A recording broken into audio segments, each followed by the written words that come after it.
Okay, let's unpack this. You know that feeling, right? That little tingle before a cold sore pops up. Or maybe you remember having chicken pox as a kid, all those itchy spots. Well, those things aren't just random annoyances. They're actually glimpses into this hidden world inside us. There's this whole family of viruses, herpes viruses, and they're so common, so tangled up in our biology, you probably don't even realize how much they affect our health, especially around the mouth. So today, that's what we're diving into, herpes viruses. We've gathered a whole stack of sources, research papers, clinical stuff, you name it. We're going to try and give you a shortcut to understanding these pretty complex and incredibly common things living with us. Our mission here is to pull out the really key bits of info, the important nuggets, so you come away feeling like you really get it. Maybe even share a few surprising facts along the way. Yeah, and what's so fascinating, I think, is how they operate. Their biological strategies are just unique. I mean, think about latency, the way they can just go dormant, hide out in our cells for years, decades even, and then reactivation when they suddenly wake up again. Understanding all that isn't just, basic science. It has real-world consequences, especially in areas like dentistry and infection control in general. So yeah, our goal is to sift through the details and pull out what really matters so you can appreciate how adaptable these things are and this constant back and forth they have with our immune systems. Okay, so let's start right at the beginning. The structure. The architects of these tiny troubles, we know they're a big family of viruses, relatively large for viruses. But what do they actually look like up close? How are they built? That's the perfect place to start because their structure really dictates everything they do, how they survive. Okay, so herpes viruses are what we call large enveloped DNA viruses. Size-wise, they're typically around 120 to 200 nanometers across, which in the virus world is pretty chunky. You can actually see them with powerful electron microscopes. And they have this very specific structure, 4 main parts, each doing a really critical job. First, right in the middle, you've got the DNA core. This is the command center. It holds a single molecule of linear double-stranded DNA. That's their entire genetic blueprint. All the instructions for making more viruses, surviving in the host, everything. And it's a pretty big blueprint, actually, showing how complex they can be. It's their operating system, basically. Okay, the blueprint. Got it. What's around that? Protecting that core is the capsid. Think of it like an armored vehicle. It's a protein coat, specifically an icosahedral one that's a shape with 20 faces, very symmetrical and strong, made of lots of protein units called capsomeres. It shields the DNA from things like host enzymes that might try to chop it up. And crucially, the capsid also has binding sites on it, like keys.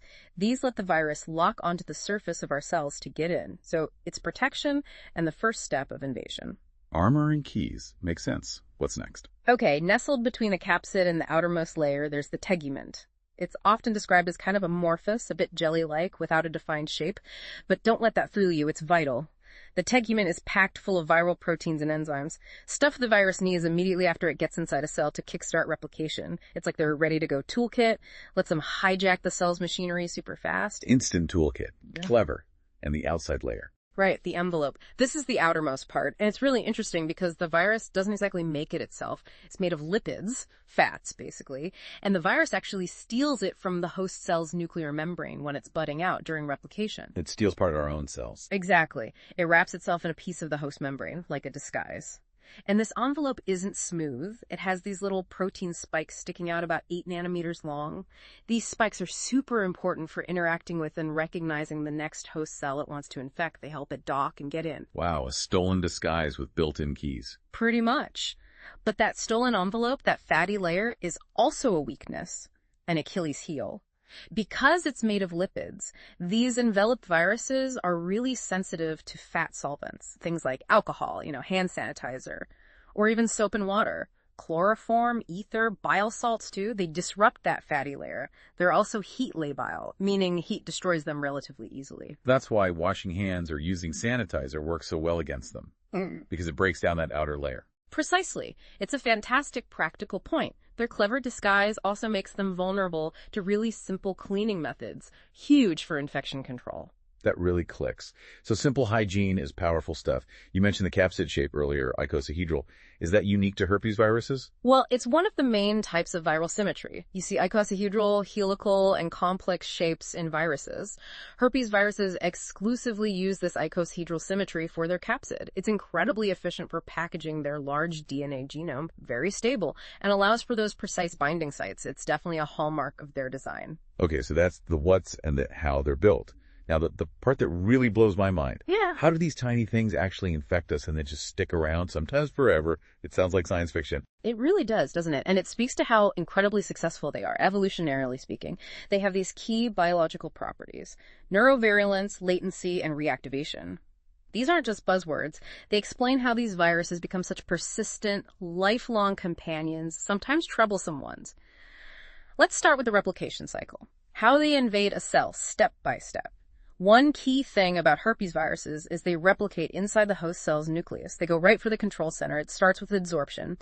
The virus attaches to specific molecules, glycoproteins or glycolipids, on the host cell surface, like docking onto the right spot. Finding the entry point. Exactly. Then comes penetration. The virus gets inside the cell's cytoplasm. This can happen through endocytosis, where the cell kind of swallows the virus. Engulfs it. Yeah, engulfs it in a little bubble. Or the viral envelope can fuse directly with the cell membrane, letting the capsid slip right in. After it's inside, there's this stealth phase, uncoating and eclipse. The DNA genome is released from the capsid. And for a bit, you can't detect infectious virus particles inside the cell. They seem to vanish while they prepare. Going dark before the attack. Precisely. Then the takeover begins. Transcription and synthesis. The virus hijacks the cell's machinery, forces it to make viral DNA, viral proteins, all the parts needed for new viruses. Once all the components are made, they're put together. Assembly of new virions happens back inside the nucleus. Then these new complete viruses are released, often by budding through the nuclear membrane, which is when they steal that envelope layer we talked about. And the whole process from getting into releasing new viruses, the timing can vary quite a bit depending on the specific virus and cell type. Okay, so they get in, hijack the factory, build more, and break out. What kind of damage does this do to the host cells? Well, typically, herpes viruses cause what we call lytic infections, especially in fibroblasts and epithelial cells. Lytic means they burst the cell open. As the new viruses mature and get released, they destroy the host cell. That cell death contributes directly to the symptoms we see, like sores or blisters. So they literally blow up the cell. In essence, yes. But they also have another fascinating trick: inducing cell-to-cell fusion. They can make an infected cell fuse with its uninfected neighbors. This creates these large abnormal cells with multiple nuclei packed together. We call them multinucleated giant cells, or sometimes polykaryocytes or syncytia. Seeing these under a microscope is a classic sign, a real hallmark of a herpetic infection. Why do they do that? Fuse cells together. It's thought to be a way to spread from cell to cell without having to go outside where they'd be exposed to the immune system like antibodies. Very sneaky. And beyond that, they cause other visible changes inside cells called inclusion bodies. These are like little fingerprints of the virus. They might be areas where viral parts are being assembled, or just accumulations of viral material visible under the microscope. Pathologists look for these specific changes. So they invade, destroy, fuse cells. It's a real cellular assault. But then there's the lifelong aspect, the hiding. Tell us about neurovirulence and latency, the long game, the sleeping giant. Right. This is perhaps the most defining feature. Neurovirulence is their ability to invade the nervous system. After the initial infection, maybe those first cold sores or chickenpox, the virus doesn't get completely wiped out by your immune system. No. Instead, it takes a journey. It travels up along sensory nerve fibers. That's called intraaxonal transport, heading towards the sensory ganglia. Ganglies, like nerve clusters. Exactly. Clusters of nerve cell bodies. For example, HSV1, the cold sore virus, usually heads for the trigeminal ganglion near your temple. HSV2, the genital herpes virus, often goes to the sacral ganglion at the base of your spine. And once it gets there, it establishes latency. This is the amazing part. All human herpes viruses do this. They set up a lifelong latent infection. During latency, the virus is essentially asleep. It's not replicating, infectious virus is undetectable, and importantly, it's not damaging the neurons it's living in. It just sits there, expressing only a few special genes to maintain this dormant state, waiting. That's just incredible. How do we even know it's there if it's undetectable and not causing damage? Is it just because people get outbreaks later? That's a great question. While infectious virus isn't detectable, the viral DNA is still there inside those neurons. We can find its genetic material using super sensitive molecular tests, even when it's completely silent. But yes, the recurrent outbreaks are the most obvious proof that it's still hanging around. Which brings us to reactivation. Waking the sleeping giant. What wakes it up? Various things can trigger reactivation. Stress is a big one, emotional or physical. Fever, getting sick with something else. trauma to the area where the nerve ends, even strong sunlight, especially for HSV-1 cold sores, and critically, anything that suppresses the immune system, like certain medications or conditions like HIV. So when your defenses are down, it sees an opportunity. Exactly. These triggers seem to disrupt the balance that was keeping the virus latent. The virus senses the change, wakes up, starts replicating again, travels back down the nerve fiber to the skin or mucous membrane, and causes a recurrent lesion, a cold sore, or shingles, for example. And this is where the immune status is so important. In someone who's immunocompromised, reactivation can happen more often, be much more severe, and sometimes the virus can spread widely, causing serious illness. It really shows how vital our immune system is in keeping these viruses contained most of the time. It's a constant battle, then, between the virus and our immune system. It truly is. The host immune response is key. Cell-mediated immunity involving T cells is really important for controlling the initial infection and trying to limit spread. These T cells recognize and kill infected cells. But herpes viruses are masters of evasion.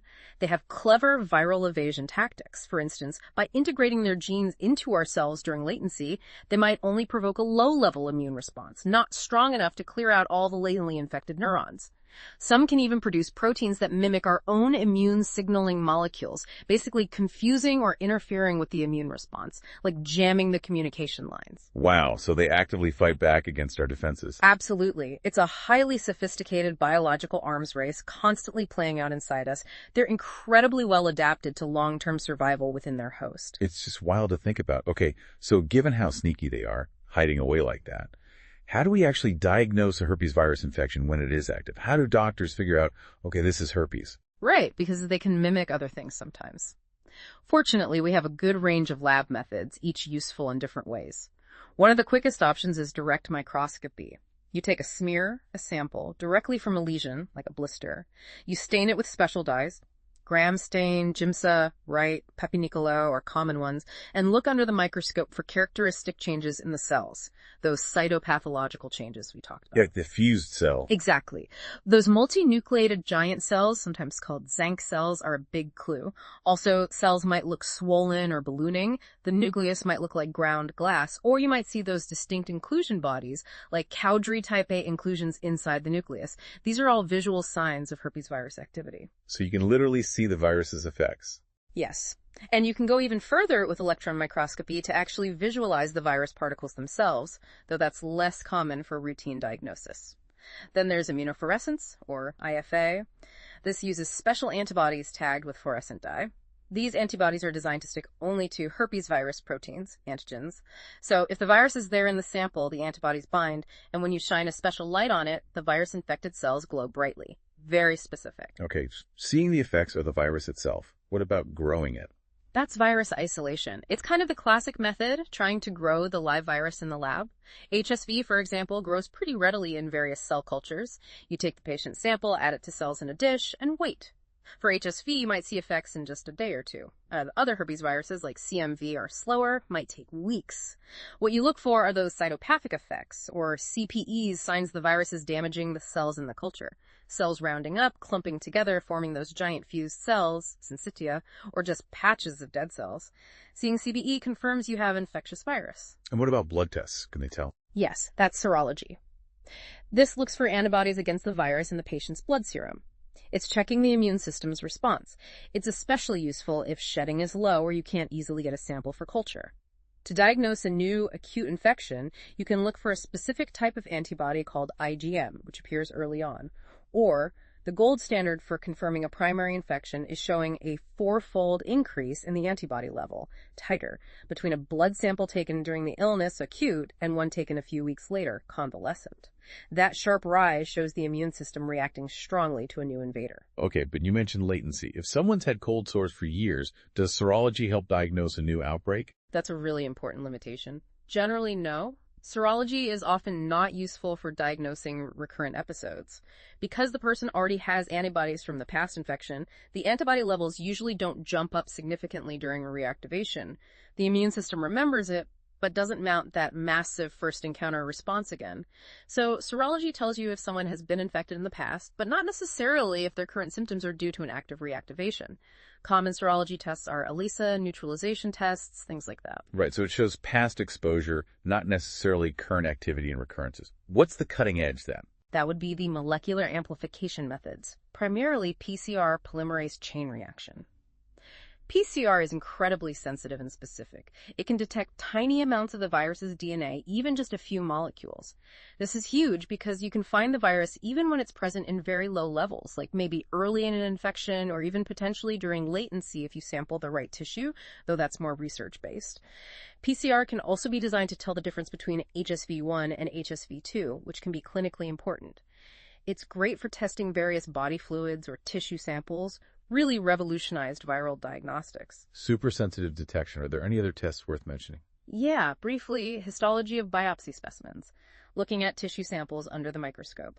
While not usually the first step for a simple cold sore, it's important for diagnosing more complex situations where herpes viruses might be involved, like certain types of lesions or conditions linked to viruses, like EBV-associated cancers.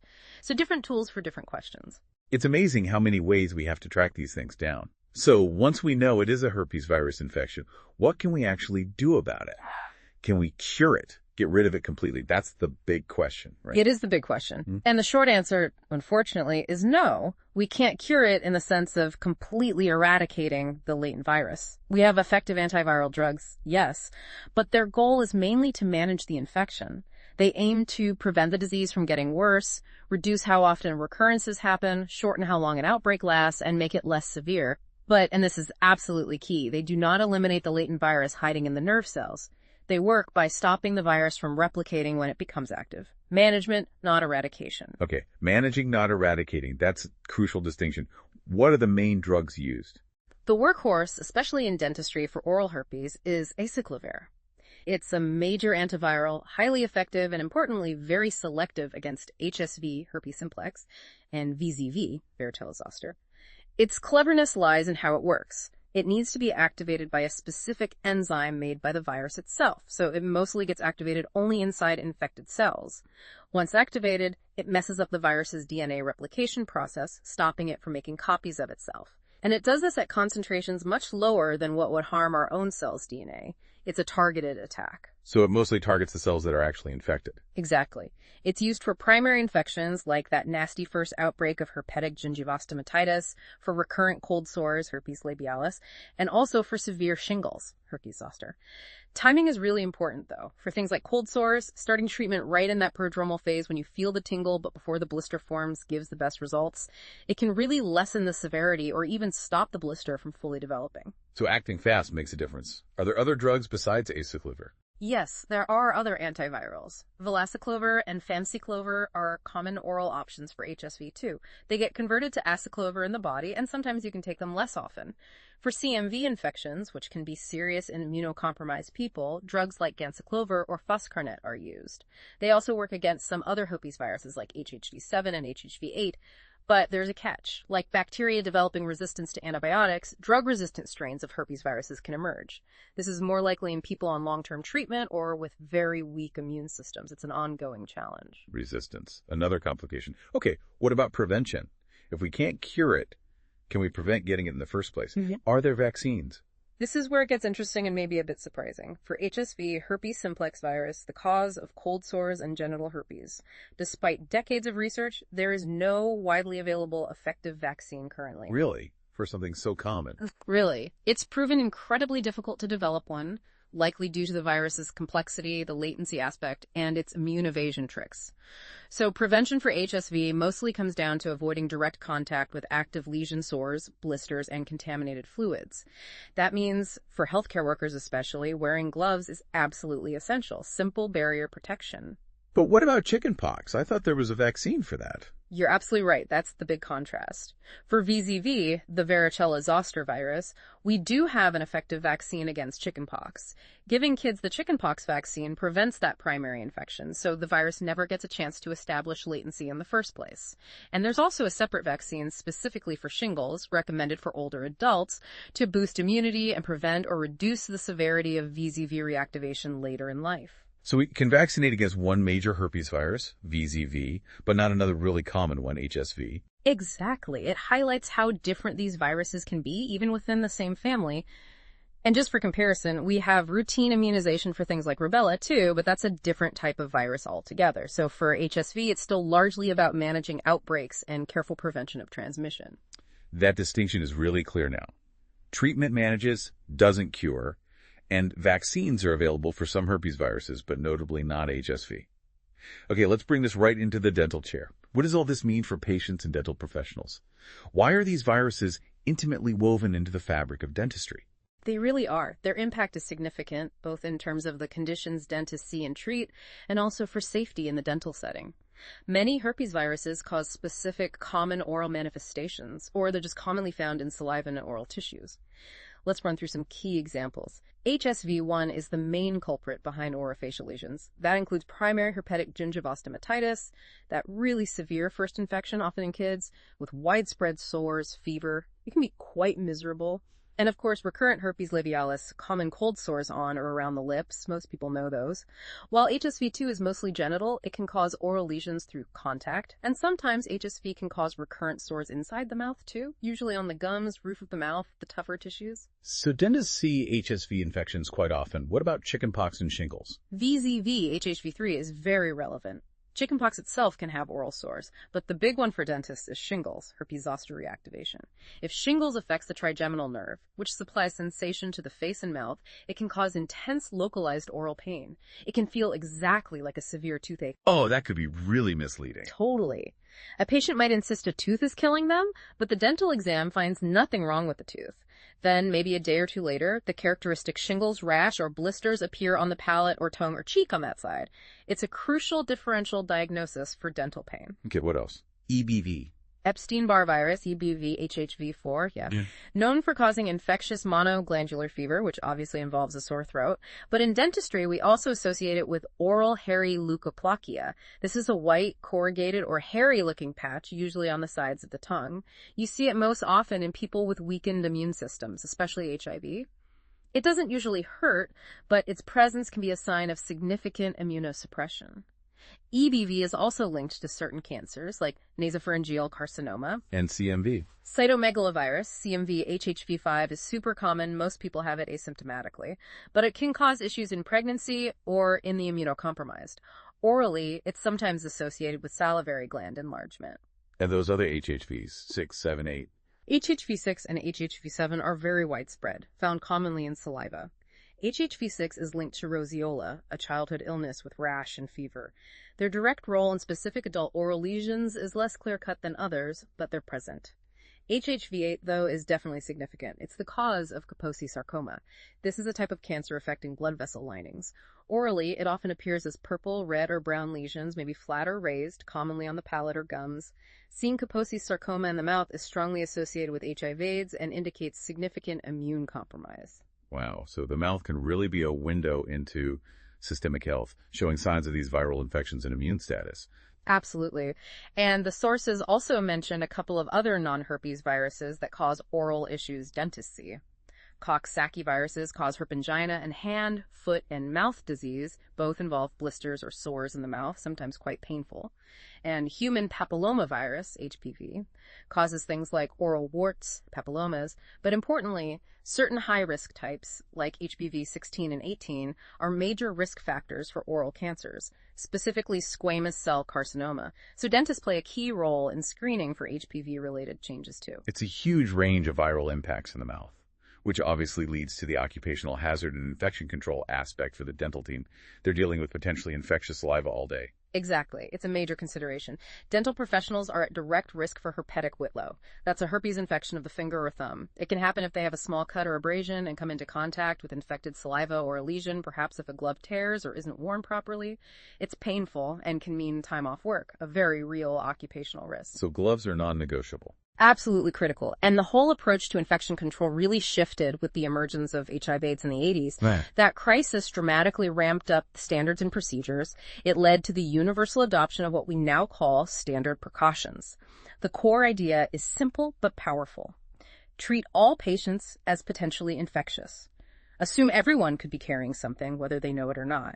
This means rigorous routines, meticulous hand washing, wearing gloves, masks, eye protection, sterilizing instruments properly between every patient, disinfecting surfaces thoroughly. It has to be second nature. And dentists need to lead that charge. Yes, dentists need to be experts in infection control, not just follow protocols, but understand the why. They need to train their team, ensure compliance, and also be able to reassure patients. Patients need to feel confident that the dental office is a safe environment. Explaining the precautions taken can build that trust. These standard precautions are the bedrock of safe dental practice today, protecting everyone from viruses like herpes viruses and many other pathogens.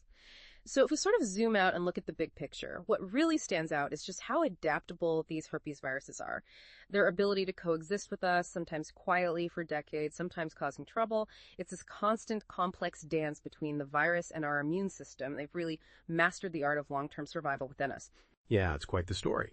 We've covered their intricate structure, that four-part design with the core, capsid, tegument, and stolen envelope. We got into their amazing life cycle, especially that ability to go latent and then reactivate later. We talked about all the ways we diagnose them, from looking for clues under the microscope to highly sensitive PCR tests, and the strategies for treatment managing, not curing and prevention, including the surprising lack of an HSV vaccine compared to the VZV vaccine. And critically, we highlighted how much this matters in dentistry, all those oral signs, and the vital importance of infection control to keep everyone safe. Thinking about how common these viruses are, how persistent, how cleverly they hide from our immune system, it really makes you wonder, doesn't it? What does this ongoing arms race between us and these microbes really teach us about evolution, about immunity? And looking ahead, how might our understanding evolve? Could we one day find a way to actually resolve these lifelong infections, to truly clear that latent virus instead of just managing the outbreaks? It's a huge scientific challenge, right? Pushing the boundaries of biology. Definitely something to think about. We hope this deep dive has given you some new perspective. Maybe you'll notice things differently now, or just appreciate those meticulous infection control steps in your dentist's office a little bit more, knowing the complex, unseen world they're protecting against.